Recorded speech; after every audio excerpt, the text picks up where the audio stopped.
Where I did my undergrad was actually a very teaching-focused college, so I had never had a TA. I had no idea what a TA did. I didn't know what they looked like. Like, I had no sense of what kind of role that had ever been occupied. I had only ever had classes taught by faculty, like tenure faculty.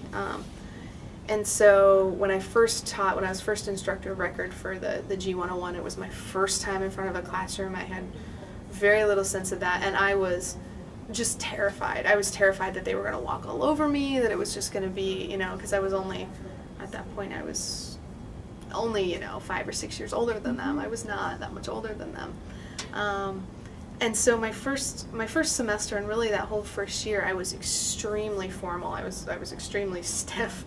I didn't even tell them my first name. I was like, please call me Miss Thompson, like all of those things. And it was okay, and they didn't walk all over me, but as I got more confident in the classroom and, I started introducing myself by my first name and saying, you can call me that or you can call me this, whatever makes you comfortable, and kind of talking a little bit more. And the first year I didn't talk about my personal life at all, like nothing, not any inkling of even like traveling and stuff. Like I wouldn't, if at Thanksgiving, I wouldn't even say like where I was going. Like I just was, completely.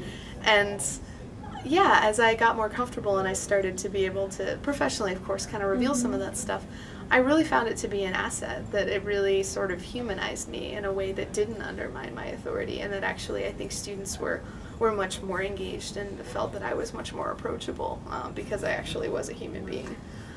So I think, even though I think that's probably the one thing that I wish I would have known, it's just, yeah, even though you're nervous, like even though you want to have authority, like just because you're human doesn't mean that you don't have authority.